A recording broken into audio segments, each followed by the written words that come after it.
On 5 News tonight, gold rush in Rio, chaos in the Labour Party and terror in Thailand.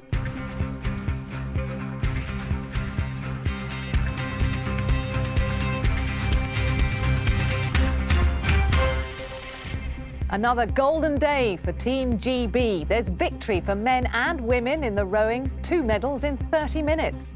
After gold for the men's sprint team in the cycling. Another chaotic day for Labour, as judges rule thousands of new members cannot vote in the leadership election just days after another court said they can. And a warning for tourists after deadly bomb attacks in resort towns in Thailand. Also tonight, the skin damage you can't see with the naked eye, but you might be surprised to find out how it's caused. And Brent is back. Entertain. So is Ricky Gervais a wannabe pop star?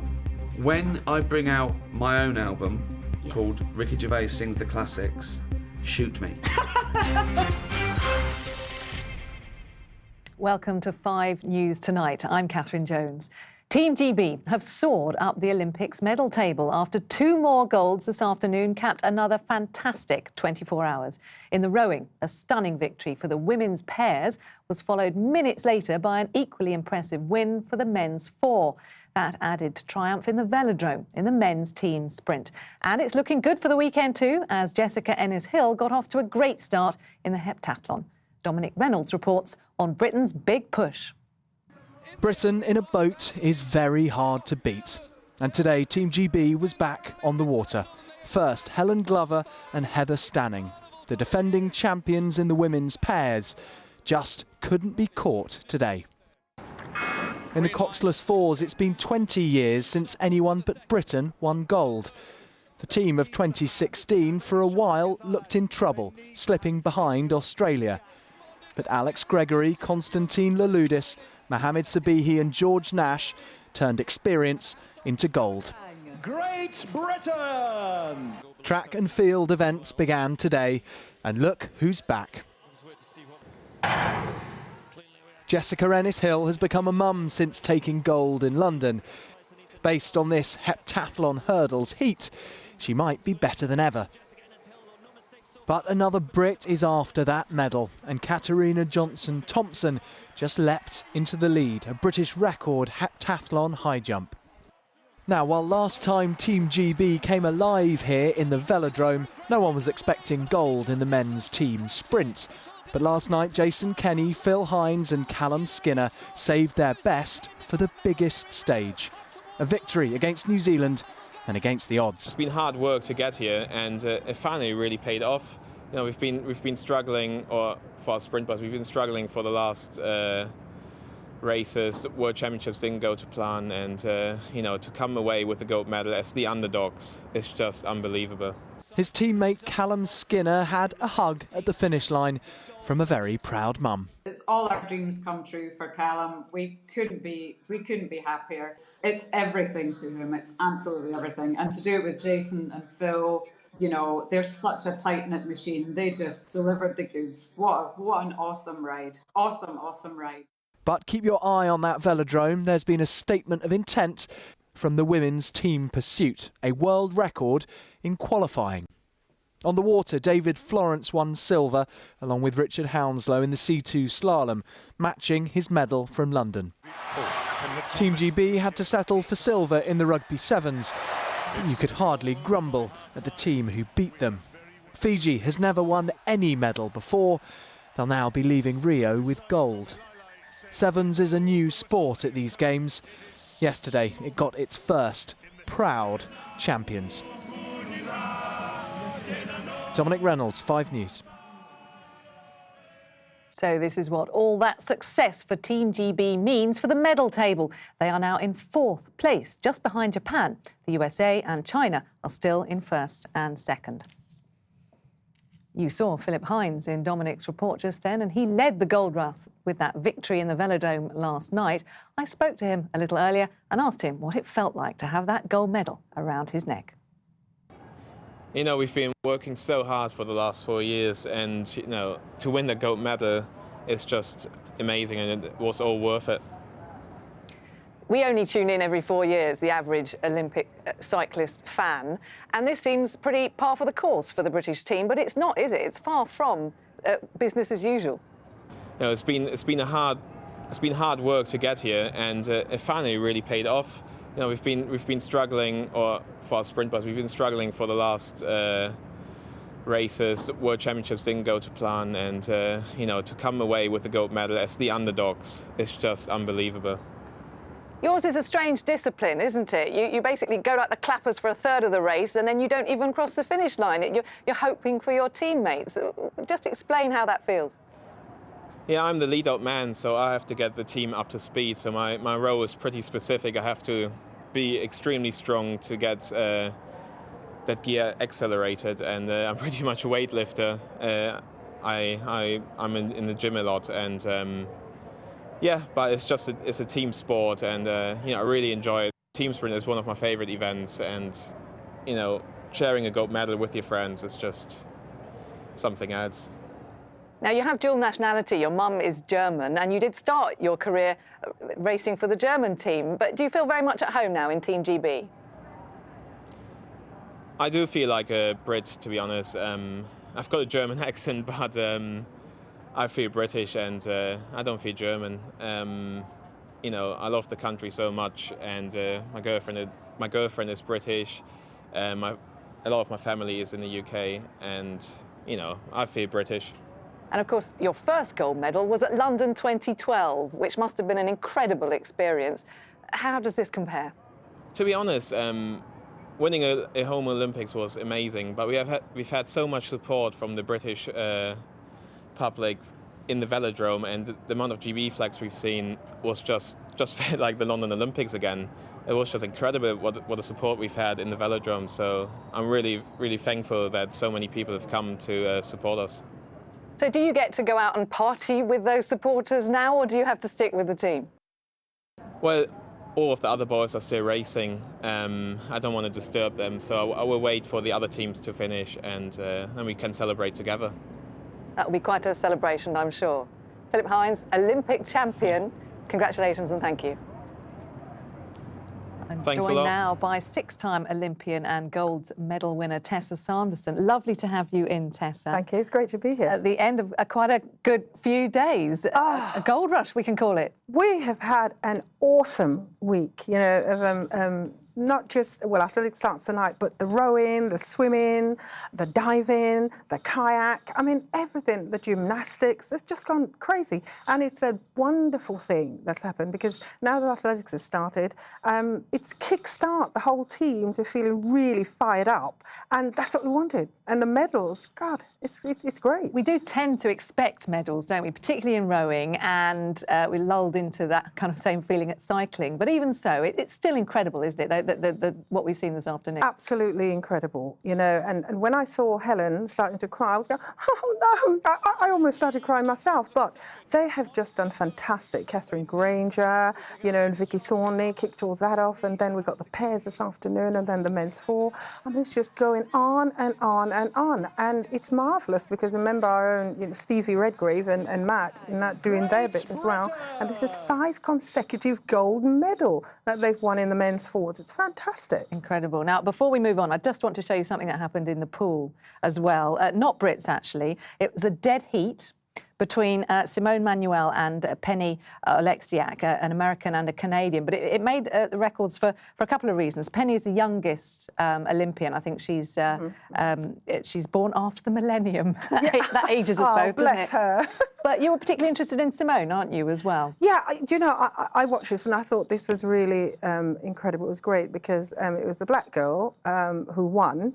And you really don't get a lot of black girls. If so, she's the first that I've seen to win an Olympic gold medal, you know, and in swimming. And we need a lot more of that coming through. It was absolutely marvellous. It's such an inspiration. And, you know, we need that. It was super, really super. Talking of inspiration, who have you got your eye on now for the weekend? Oh, geez, of course, the heptathlon, isn't it? I mean, we kicked off today with Jess Enix and also, you know, Katarina Thompson-Johnson and Johnson-Thompson. And It's going so fantastic. It's unbelievable. Jessica ran 12.84 in the hurdles, and then Katerina came in and she ran a 13.4, almost close to her own section. Now Katerina is leading the pack, and she's going to be a force to reckon with. I mean, we all love Jess and we love Katerina, but I'm looking at those two to see, what happens there for either you know about competitiveness, don't you? Oh my Within goodness! the team. And I tell you, this youngster Katerina, it's out for blood.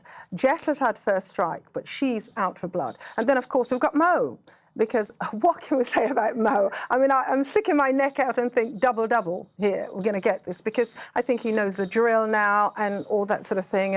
And he's conquered about how the guys will feel about him running, and he's learnt that trade. So I think he's going after it. I think, interestingly enough, we saw Jo Pavey this afternoon, and she didn't make that, but at 42, that was really interesting. But Greg Rutherford as well must say about field eventers, because we need to see that happening, and I think he too could come up trumps, because he's a championship competitor. Just finally and quickly, when the rowers and the cyclists really start to kind of bring in the golds, what's it like for the track and field athletes? Are you too zoned in to care, or does it raise? No, I think the whole of Team GB cares about what goes on as a team, and we support them, even if a lot of us don't go down to the actual event where they are, where we are in the sort of the village, and in your own rooms, you watch it, you send texts to the people, and just make sure that the guys are doing well. And I think it's a fantastic time for all those who have done that, because it kicks us off and we're thinking, right, OK, guys, it's our turn now, let's go. Brilliant. Tessa, thank you so much for coming in to talk. Not a problem. The saga of Labour's leadership has taken another extraordinary twist. Judges at the Court of Appeal have ruled that more than 100,000 new members can't vote in the upcoming contest, overturning a decision made in the High Court just days ago. Jeremy Corbyn's campaign team says it's both legally and democratically wrong. Our political editor, Andy Bell, reports. The Red Rose of Labour is being shredded, with a leader who's lost the support of most of his MPs and who's now having to fight off a leadership challenge less than a year after he took over. And this doesn't look like good news for Jeremy Corbyn either. We allow the appeal. The 3 appeal court judges accepted the argument that Labour's ruling body, the National Executive Committee, has the right to define the rules for a leadership election. And that means something like 100,000 party members won't be able to vote this time round. And most of those members were expected to vote Corbyn. This was the reaction of one of those who brought today's case against the Labour Party. I'm hugely disappointed in the result for me and probably for 130,000 other Labour members that have been excluded under this ruling. I'm also hugely grateful for the over 2,000 donors that have supported us so far financially in bringing this action. Danny Lee Cassini is a musician who joined the party this year. He's a Corbyn supporter and he's frustrated. It makes me feel very disillusioned with politics, because it doesn't feel like the people have the power. Our voice is being listened to, and it feels that there are people at the top who are controlling the situation rather than the electorate. The challenger Owen Smith is fighting on. He wants another 2 weeks added to the contest to allow members to be properly vetted. He may not feel quite so much like dancing now. Jeremy Corbyn's team has said this ruling was wrong, legally and democratically. Earlier, the leader had said this election was not just about him. It is about us. It's we. Last year, it was we who won the leadership of the Labour Party, because it was a large popular movement of people who wanted to see politics done differently. The challenger Owen Smith has said this ruling won't change his approach to the contest, and he's fighting on. Last night, the two men clashed head-to-head in a debate until a power cut. Should we continue in the dark or what? And that is exactly where Jeremy Corbyn's opponents think he's taking the party. Andy Bell, 5 News. 4 people have been killed and dozens more injured after a series of bomb attacks on tourist destinations in Thailand. The British Embassy has urged holidaymakers to exercise extreme caution and avoid public places. The bombers targeted 5 locations across the country, including the island of Phuket and popular resort of Hua Hin. Sangeeta Kandola reports. This street in Wan Hin, popular with tourists, is now packed with police and paramedics. This scene here is one being repeated over and over in southern Thailand after a wave of coordinated bomb blasts ripped through the region in just 24 hours. An eyewitness who doesn't want to be named told us there was panic and confusion.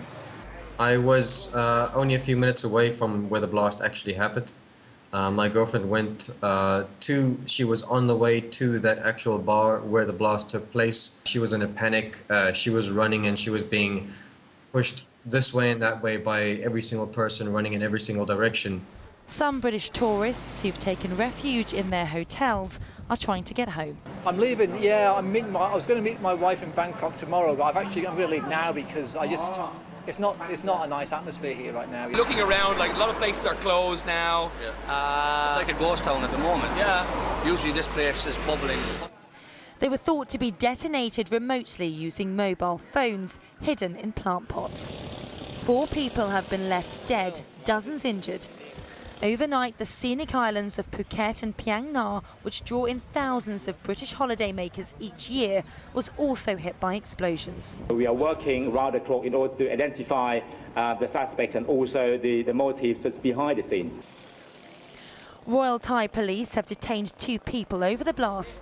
They say that tourists were the unlikely target, rather local sabotage, down to political unrest in the country since a military coup there 2 years ago. Still very unclear what they want, but it seems to be a message to the ruling junta, seems to be a message to the military government that they don't see eye to eye with the military.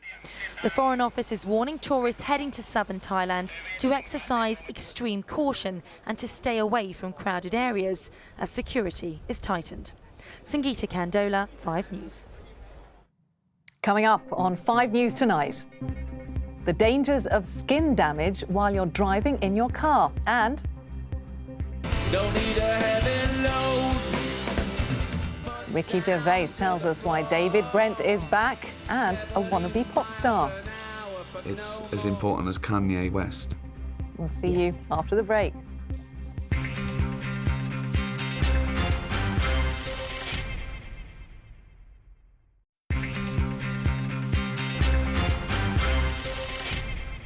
Welcome back. You're watching 5 News Tonight. One of Britain's most notorious serial killers, the man known as the Yorkshire Ripper, is expected to be moved from the secure psychiatric hospital where he's been held for more than 30 years. Peter Sutcliffe was diagnosed with paranoid schizophrenia, but a tribunal says he no longer needs treatment and can serve his sentence in prison. Louise Beale reports. Peter Sutcliffe's crimes terrorised a generation. His violent murders led him to become known as the Yorkshire Ripper. After 5 years of killing, he was eventually caught and jailed in 1981 for the murders of 13 women. 3 years later, he was diagnosed with paranoid schizophrenia and sent to Broadmoor Psychiatric Hospital, where he's been ever since. Sutcliffe's victims came from here in Leeds and across Yorkshire.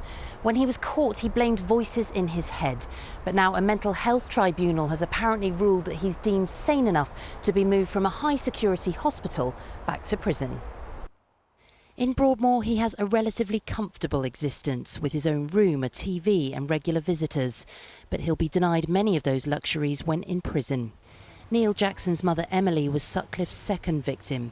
He thinks a move back to prison is well overdue. While he's in Broadmoor, he's getting better fed than I am, and I have to work 6 days a week, sometimes 7.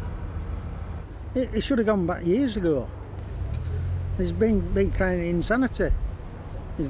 He's hearing voices. He's had the clear. It's beggars belief. And then there's the cost. Keeping someone like Sutcliffe in prison costs hundreds of thousands of pounds less than in Broadmoor, where he's been constantly monitored and given psychiatric care. With schizophrenia, there isn't a case where there is a cure as such. With treatment and with medication, the symptoms are alleviated. However, without treatment, there always can be a chance of a relapse. However, there are healthcare wings in prisons and also vulnerable inmates wings in prisons. Courts have already ruled the Yorkshire Ripper will never be freed, but the final decision on where he serves the rest of his time now lies with the Justice Secretary. Louise Beale, 5 News. Police have appealed for witnesses after 2 young girls were sexually assaulted at Legoland in Windsor.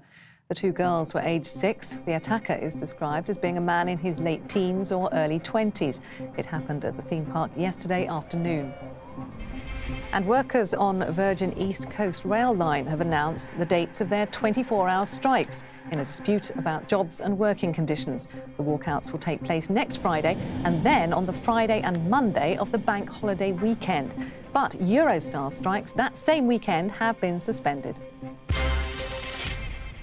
Now, you might think about sunscreen when you're at the beach, but what about when you're driving? More than half of motorists don't know that your skin can get damaged by the sun even with the windows closed. And long-term exposure experienced by people who drive for a living can lead to wrinkles, leathering and even skin cancer on the side of the body that's nearest the vehicle's side windows. Well, I'm joined now by Colin O'Brien, who's a van driver from South Wales who participated in this research, and Dr. Emma Craythorne, consultant dermatologist at Guy's and St Thomas's Hospital in London. So, Colin, first of all, I think we have a picture to compare you with, as it were, that we're going to put up on the screen, which is the kind of damage that we can't see on your face, but can see under ultraviolet light.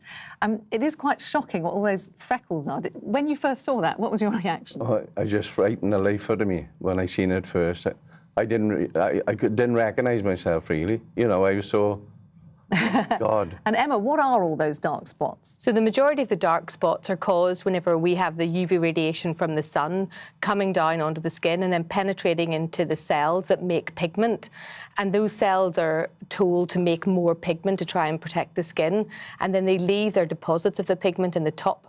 So they're called freckles whenever they go away, or they're called lentigines, solar lentigines, whenever it's permanent sun damage. And what you saw on Colin's face in the picture was the permanent sun damage. Now, we're warned not to burn, but the kind of damage you can get through the side window of a car is something different. It's a different form of UVA. Can you just explain? Yeah, that's right. So from the sun, you get the radiation delivered in 2 different ways. So one is the UVB rays that will cause burning. That will be blocked entirely by glass or by sitting in your car with the windows closed. But UVA rays are different. They can penetrate through glass and they penetrate deeper into the skin. And it's that deeper penetration into the skin that causes the changes that you see. So you won't burn and you won't get it through your windscreen, because as I understand it, that has a special covering, but any other window around your car? Yeah, so in most cars, the front windscreen is entirely protected by about 98%, but the windows at the sides and the rear, about 80% of these harmful rays get through. So it's not just in your car. If you work in an office by the window, or you're sitting in your living room watching TV by the window, that same UV radiation gets in. Gosh, now Colin, you also had tests done on your skin and actually some work. I mean, that just show me what you had done. Yeah, I had, that was a precancerous lesion, which when the doctor told me, I nearly fell on the floor, you know. And thankfully, it could be treated by a cryotherapy spray, which the doctor have done, and you know, hopefully it's going to be okay now, but I got to really look after my skin. Well, that's on the side that you put out of the window, side, yeah. Or you'd have behind glass on the driver's side. Well, a lot of people don't realise you aren't going to put your arm out of the window. It just comes in naturally, you know, from when you drive in, because a lot of the time the sun is on the actual driver's side. And so what do you do now to protect yourself? What I do now, I was putting sunscreen on before, which is great. But I bought sleeves now. Oh, a little sleeve? Yeah. You could even have one of those tattoo ones. Tattoo sleeve. And I just put the sleeve on, and it is tremendous. Wonderful. Colin, Emma, great advice. Thank you very much. Now, how is this for a way to wed in style? This couple in China got married on Chinese Valentine's Day with a ceremony suspended above a canyon. The couple tied the knot really tightly, dangling 600 feet above the ground on a hammock hung from a glass-bottom suspension bridge in Hunan. The groom was said to have taken some persuading because he has a fear of heights. He was excruciating enough to watch on TV. Now, David Brent and all his delusions are appearing on the big screen. The character made famous in The Office appears in Life on the Road as he attempts to make it as a rock star. And while it's got mixed reviews, the man behind it has told Minnie Stevenson he's not worried about failure. I started to do what I do best, entertain. Keep the noise down. Nah, turn it up. Brent's back, but this time he's being excruciatingly awkward out of the office and on tour in his new film, Life on the Road. Yes, in the most unlikely turn of events, the sales rep from Slough has decided it's time for him to become an international rock star.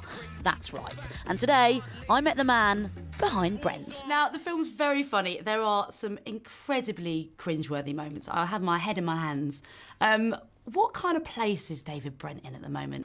Well, that's because he wants to please everyone and he ends up pleasing no one, you know. He's accidentally offensive. He's trying to, he wants to know what you want to hear, and he panics. My world does not end with these four walls. Slough's a big place, you know, and when I finish with Slough, there's Reading, Aldershot, Bracknell. But 15 years after The Office and David Brent first arrived in a retail park, some are not convinced about the comeback. Movie buffs have given the film mixed reviews. So I had to ask, why now? Why did you want to bring David Brent back now? Because obviously The Office was so successful. Do you even feel nervous about bringing him back ever, or do you just feel so confident in his affection for him? Yeah, no, I never worry about that. You know, I do what I want and I do it with passion, and I do what I do what I love every day. So, you know, and as long as I get final edit, I'm always happy with it. Yeah. We are going to get a little bit funky, probably too funky. In the film, Brent's band Foregone Conclusion tour mostly student union bars, but he is desperate for global fame. And David Brent's bringing out his own album. Do you think history will look back on this album as a game changer? Do you think, musically, poetically? I think, you know, it's as important as Kanye West. Yeah. Totally. And while we're on the topic of pop, it would be rude not to mention that there's a cameo from Peter Andre in the film. Is it the start of a beautiful creative partnership? Will you be working together again? Me and Peter may work together again, but it'll mainly be on my abs. Is there a little bit of Ricky Gervais that is living vicariously through David Brent? Are we going to see you entering a world of pop? When I bring out my own album called Ricky Gervais Sings the Classics, shoot me. The film's out next Friday, when no doubt Brent superfans will have their out of office on. Minnie Stevenson, 5 News. That is all for now. Helen is here with the weather next, and Sangeeta has updates throughout the evening for you. Thanks for watching. Bye-bye.